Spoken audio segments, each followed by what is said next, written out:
Assalamualaikum warahmatullahi wabarakatuh. Waalaikumsalam warahmatullahi wabarakatuh. Alhamdulillahirabbil alamin wassalatu wassalamu ala asyrofil mursalin sayyidina Maulana Muhammadin wa ala alihi wa sahbihi ajmain amma ba'du. Ingkang sangat kula hormati niki wonten Habib Nabil, semua keluarga besar Habib Muntir, semua min usulihi wa furuhi sedanten ingkang kula hormati. Ingkang terhormat Habib Ahmad Bahar, Habib Ja'far Al-Attas, jadi wonten Profesor Nazaruddin, wonten Pak Muzani, wonten Mas Nusron dan ingkang kula hormati. Yang spesial, saya ini punya dua permintaan. Satu, jangan diundang lagi. Dua, saya minta maaf kalau yang ingin ngundang, mohon nggak usah diteruskan. Saya akan cerita yang ilmiah. Saya terima kasih tadi sama Habib Abdullah bin Ja'far sama Ustadz Hasan Saifur Rijal. Begini, kenapa saya banyak dikutip para narasumber? Karena saya ini jenis kiai yang otoritatif. Jadi saya ini karena nggak menteri, sehingga kalau belajar itu serius sekali. Ya alhamdulillah ini ada Pak Muzani, orang yang bisa ngelantik seseorang jadi presiden. Masih punya utang satu, bisa nggak ngelantik kita jadi ahli surga? Begini kalau cerita ilmiah, nanti saya baca hadisnya. Ada kelebihan kita jadi manusia itu justru karena ketidaktahuan kita. Kita tentu hingga detik ini tidak melihat surga langsung, tidak melihat neraka langsung, apalagi melihat Allah Subhanahu wa Ta'ala.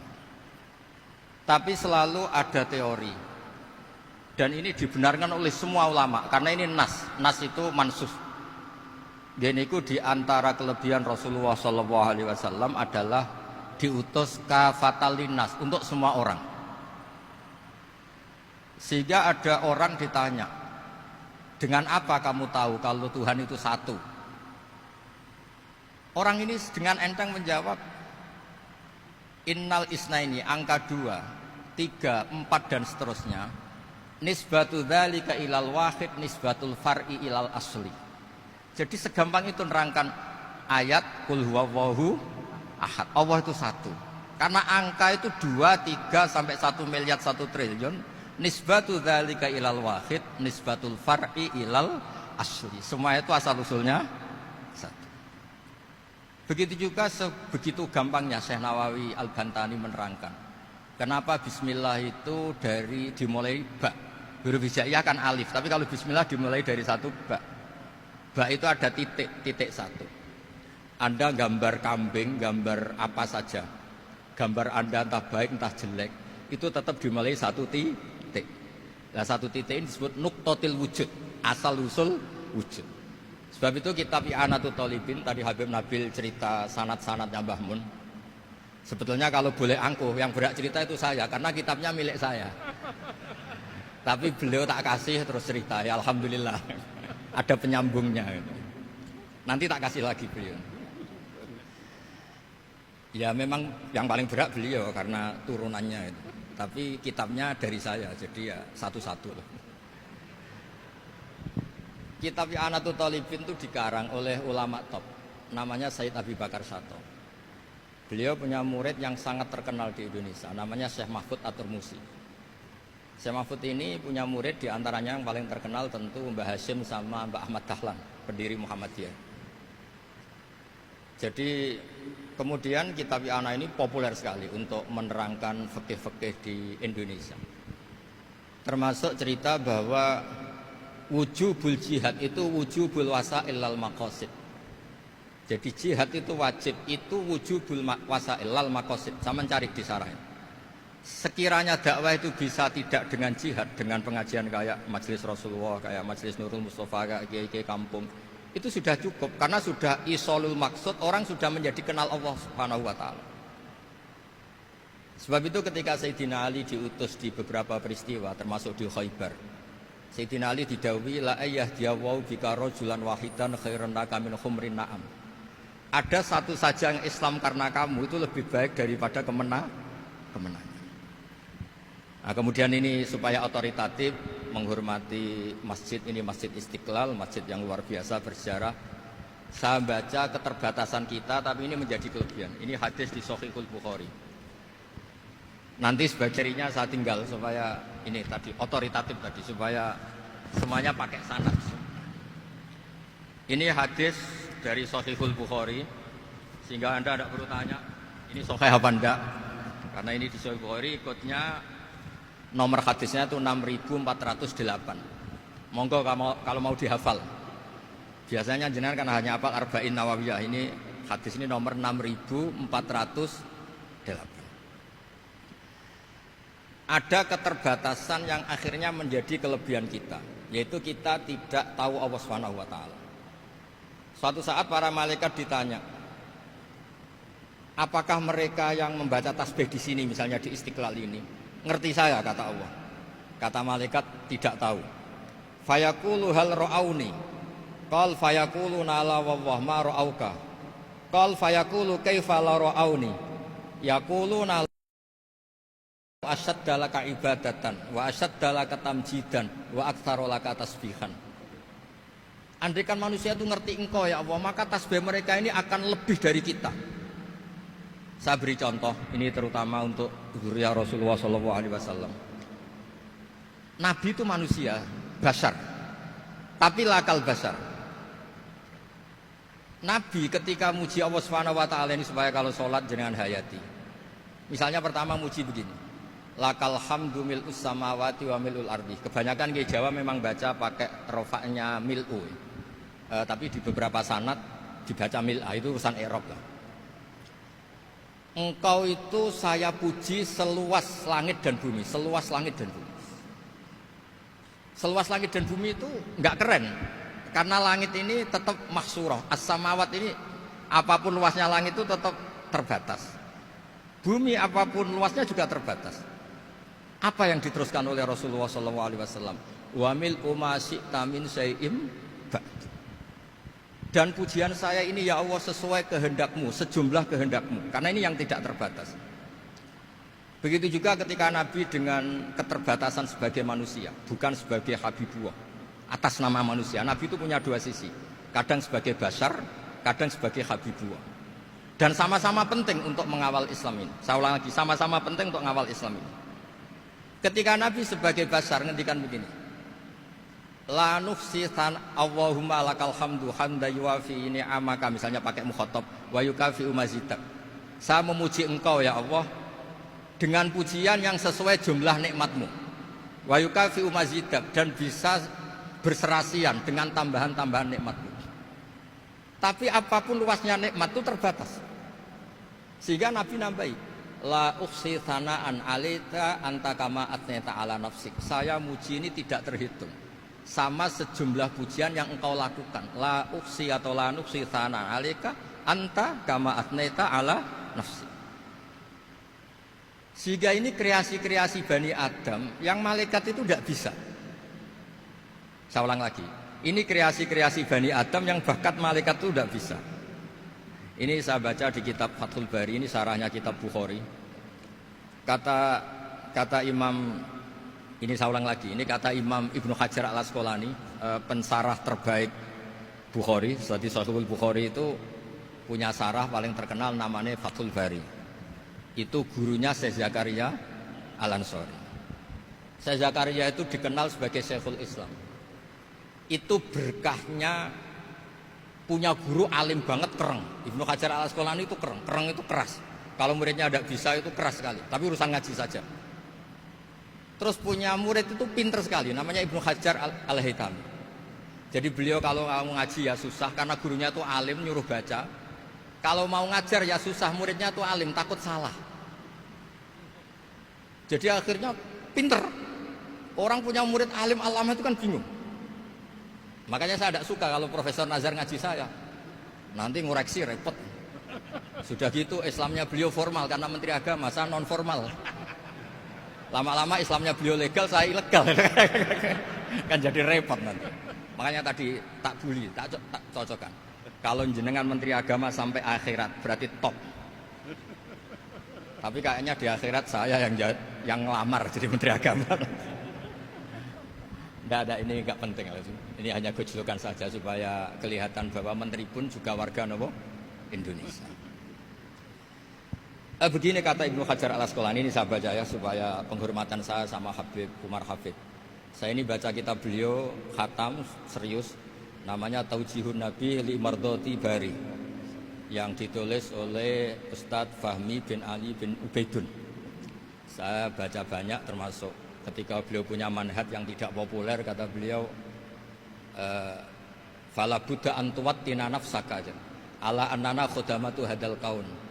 Kamu harus yakin bahwa tugas kiai, tugas ulama itu khudamatu hadal kaun, mengkhidmati semua alam raya ini. Dan jangan pernah putus asa, misalnya melihat non muslim terus kamu putus asa, ini non muslim enggak. Bisa saja suatu saat rubbama aslama fakhsuna islamu. Bisa saja dia Islam fakhsuna Islam. Nah, ini wirasah nabawiyah, karena dulu Nabi ketika dari kampung Abdi Yalil dan disakiti, malaikat Jibal itu usul supaya kampung itu dihabisi. Kata Nabi apa? La bal arju ayukhrijawah min aslabihim ma ya'budu wa la yusyriku bihi syai'an. Bisa saja bapaknya masih kafir, anaknya Islam, cucu-cucunya napa? Islam. Kayak apa Nabi itu? Rojaknya Masya Allah. Nah kemudian ini kembali ke tasbih tadi. Kata Ibnu Hajar Al Asqalani, yukhadu min hadal hadis anna dzikral hasil min bani Adam a'la wa asyrafu min adzikri al hasil min al malaikah li husuli dzikril adamin ma akasratis syawaghil wa wujudis sawarif wa sudurihi fi alamil ghaibi bi khilafil malaikati fi dzalika kulli. Jadi kita ini enggak melihat Allah langsung, enggak melihat surga langsung, enggak melihat neraka langsung. Tapi cara kita zikir, wis nek wis di neraka yo nuwangis tenan. Padahal yo ora mesti mlebu neraka, lha nuwangis tenanan. Kayak apa iman kita? Nah, iman seperti ini sesuai kriteria awal sing dikersana Allah, alladzina yu'minuna bil ghaib. Maka andekan saya ini kok dikasih mukasyafah sama Allah untuk melihat surga, saya milih enggak melihat supaya ngikuti yang tetap ghaib. Nanti kalau saya melihat langsung kemudian iman, kata Allah, akeh tunggali aku iman mau melihat itu. Jadi kadang-kadang keterbatasan kita ini penting. Makanya masyhur Nabi pernah ngendikan tuba liman ro'ani wa amanabi, tapi wa tuba liman lam yaroni wa amanabi.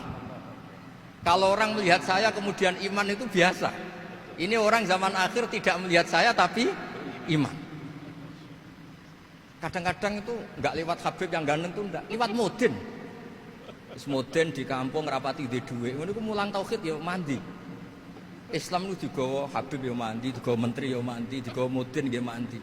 Karena Islam itu kafatal, napa kafatal. Nah yang enggak dipunyai malaikat adalah tadi seperti cerita saya tentang Imam Amudi. Segampang itu. Makanya di tradisi pondoknya Mbah Maimun itu ada tradisi qaddimid dirayah 'ala riwayah. Logika riwayat itu penting karena itu menjadi nyaman. Ya kayak tadi, Allah itu satu. Ketika kita berpikir angka 2, 3 sampai sekian miliar, sekian triliun, nisbatu dzalika ilal wahid, nisbatul far'i ilal asl. Semua itu dibanding angka 1 adalah cabang.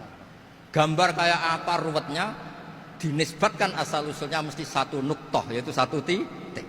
Nah satu titik ini kata pengarang Ianatul Thalibin, bi kana makana wa bi yakunu mayak.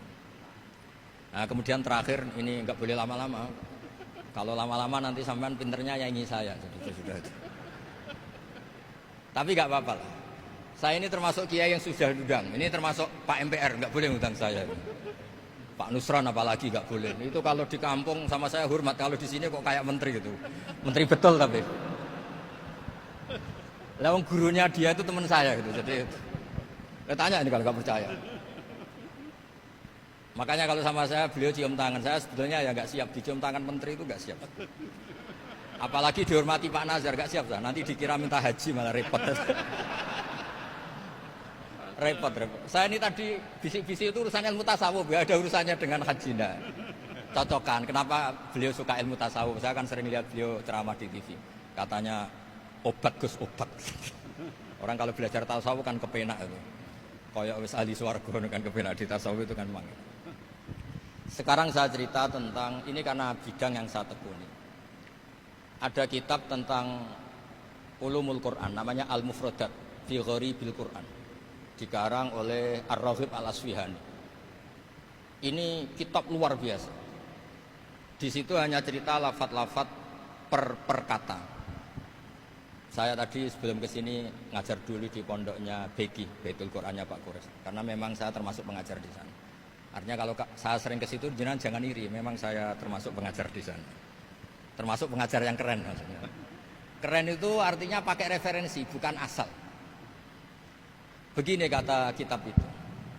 Rasulullah SAW itu kan punya nama Muhammad, orang yang banyak sikapnya atau semua sikapnya terpuji. Termasuk ketika sebagai manusia, sama kita termasuk ketika sebagai apa? Manusia. Sebagai manusia aja Nabi gak pernah salah. Begini kata kitab itu. Nabi-nabi yang keren-keren itu, sama lihat di Ahaditsus Syafa'ah, itu masih egois. Ketika ada haulul mauqif, ada prahara mauqif, itu semua Nabi bilang nafsi, nafsi, nafsi, nafsi. Ketika dimintai syafaat bilang nafsi, nafsi. Tapi Rasulullah SAW itu beliau ngendikan ummati, ummati. Dan beliau ketika dimintai syafaat kata beliau, sudah, analah, saya bisa memberi syafaat. Kata beliau, fa'akhirru lillahi ta'ala sajidan fayaqulu li ya Muhammad irfa' ra'sak wasal tu'tah wasfa' tusyaffa'. Kayak apa hebatnya Rasulullah SAW? Umumnya para nabi melihat akhirat itu sudah akhir dari semua amal. Itu menurut Nabi Muhammad gak keren. Allah itu gak bisa didikte akhirat. Allah itu Tuhan, tetap yaf'alu ma yasha. Jadi gak bisa misalnya sudah akhirat orang nyuwun sewu, terus tanya, ya Rasulullah ini sudah akhirat kok jenengan sujud bareng ini gimana? Ini sudah enggak darul amal tapi ini darul jaza, tidak bisa. Akhirat enggak bisa dibatasi. Karena akhirat enggak bisa membatasi Allah, Nabi tetap dengan rileksnya minta sama Allah. Fa ahmaduhu bima hamida 'allamani ya rabbi. Kemudian saat itu saya muji-muji Allah dengan pujian yang luar biasa. Terus kata kitab itu, fa Muhammadun Ahmadu min ghairihi. Makanya beliau punya nama Ahmad. Ahmad itu afal tafdil, bukan fi'il mudhari' waqi' mutakallim. Ini pernah madrasah dulu di Kutsian. Tamat. Terus. Beliau kalau di rumah hormatnya enggak kayak tadi, lebih dari itu. Tadi di sini pejabat terus. Sembrono kalau di sini itu kenapa tuh. Ya tapi enggak apa-apa itu. Tadi sudah dipuji, akhlaknya baik, apa-apa baik, alhamdulillah. Fa Muhammadun Ahmadu min ghairihi. Ketika para nabi gak bisa muji Allah di mahsyar, bahkan mereka itu nyuwun sewu egois, hanya mikir diri sendiri, nafsi-nafsi. Rasulullah Muhammad ini punya nyali untuk muji Allah dan tetap mengajukan permohonan apa? Disebut fa Muhammadun Ahmadu min ghairihi. Sampeyan lihat di Bukhari, di Muslim. Fa Ahmadu fi mahamida 'allamani rabbi. Tetap muji-muji Allah. Bukti bahwa teori saya benar dan otoritatif adalah yang nggak bisa hilang di surga itu juga wiridan. Ketika kita masuk surga, apa kita kegiatannya? Da'wahum fiha subhanakallahumma wa tahiyyatuhum fiha salam wa akhiru da'wahum alhamdulillahi rabbil alamin. Nah, kemudian ini juga yang terus kemudian dinyatakan al-baqiyatus sholihat. Ini kalimat-kalimat yang abadi. Karena apa? Di dunia ya kita bilang subhanallah alhamdulillah, di akhirat dia bilang subhanallah. Kayak apa kerennya kita sebagai Bani Adam? Nah, makanya disebut alladzina yu'minuna bil ghaibi. Wong tidak melihat Allah, tidak melihat surga, tidak melihat neraka, tapi iman kita ini kayak iman sing musyahadah. Iman sing hakul yakin, ainul yakin. Kenapa demikian? Ya karena tadi kita diajari terus menerus oleh Rasulullah SAW. Yang terakhir saya cerita mukjizat. Ini juga terkait dengan betapa mudahnya hadaddin ini di logika, dicerna. Kata Rasulullah SAW, sabda Nabi di hadis, salang lagi ini hadis sahih, di bab awal Fadailul Quran di Sahihul Bukhari. Dicek, kalau gak percaya dicek. Ma minal anbiya'i nabiyyun illa u'tiya minal ayati ma misluhu amana alaihi bashar. Wa innama kana alladzi utitu wahyan auhahu wa ilayya fa arju an akuna aktsarahum tabi'an yaumal qiyamah. Enggak ada nabi kemudian kecuali dikasih wahyu, dikasih mukjizat. Dan mukjizat ini dahsyat sehingga orang itu dipaksa iman. Kayak Nabi Soleh ada unta besar keluar dari batu. Nabi Musa punya tongkat dipukulkan ke Laut Merah langsung menyibak jadi daratan. Tapi kata Nabi Muhammad SAW, saya itu tidak punya mukjizat kayak itu, juga gak ingin. Saya ini dikasih mukjizat Al-Quran. Dan saya berharap karena mukjizat Quran ini adalah terus kemudian umatku menjadi yang terbanyak ila yaumil ya. Sekarang kita berlogika. Ini kata kitab Fathul Bari lagi. Kita berlogika. A'jaza yu'jizu i'jazan. Sesuatu yang menjadikan orang lain gak mampu disebut i'jaz. Kemudian karena ayat menjadi mukjizat, sesuatu yang kita sepakat gak mampu. Nah kalau itu masalahnya, tongkat dipukulkan laut kemudian menjadi kering, kita mampu enggak? Enggak kan? Tapi pertanyaannya, Anda bikin nyamuk mampu enggak? Enggak kan? Anda bikin sapi, bikin unta mampu enggak? Enggak kan? Makanya Nabi Muhammad SAW cukup, sudahlah kamu itu manusia. Bahkan sekedar menciptakan lalat itu enggak bisa. Inna Allaha la yastahi ayyadriba mathalam ma'aba'udatan. Kemudian mukjizat ini sama Nabi dicontohkan hal-hal yang keseharian kita. Wa min ayatihil lailu wan naharu wasyamsu wal qamar.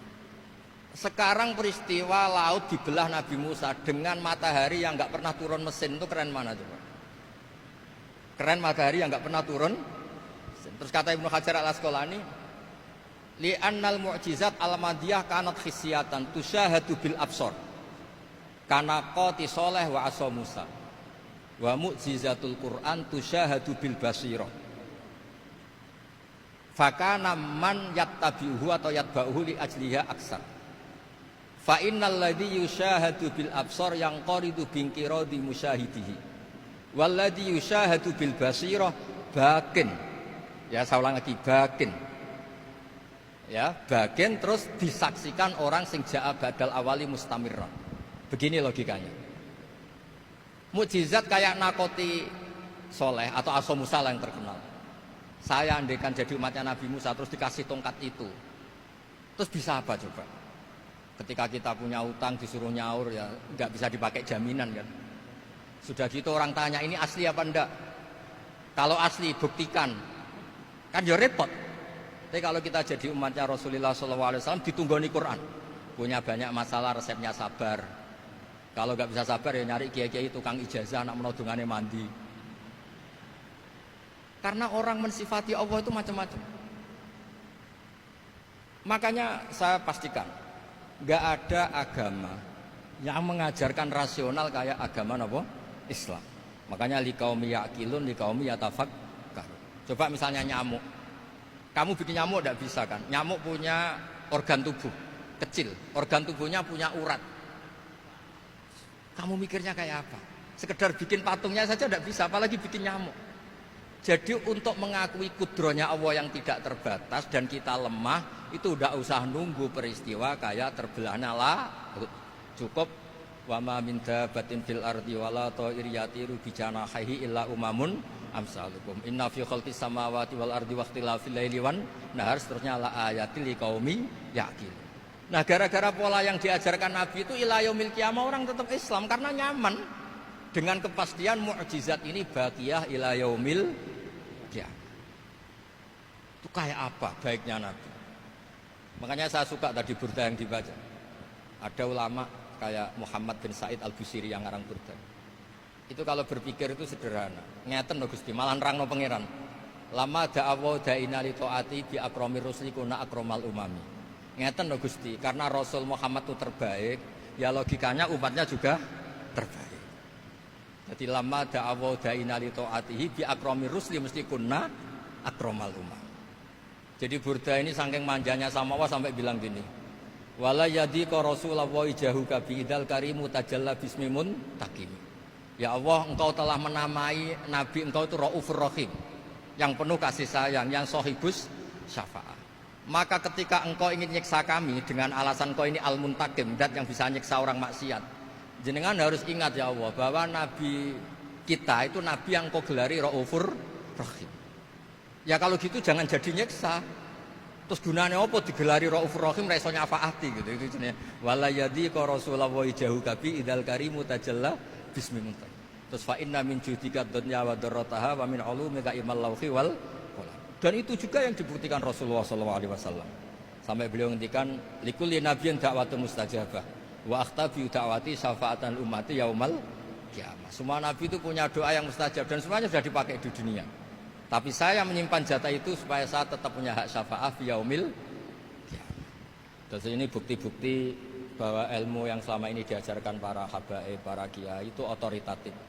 Saya hanya bantu jenengan memastikan kalau hadis itu sahih dimaknai oleh ulama-ulama yang kredibel. Ya, perjanjian terakhir tadi. Saya ini termasuk kiai yang sergap, tanya Mas Nusron, Pak Muzani juga pernah ke rumah saya. Meja saya itu isinya ya kitab. Habib Nabil pernah ke kamar, isinya kitab. Jadi kalau jenengan ngundang saya itu berhadap-hadapan sama hukumnya Allah, yaitu ganggu orang belajar gitu aja. Mohon ngoten mawon. Assalamualaikum warahmatullahi wabarakatuh.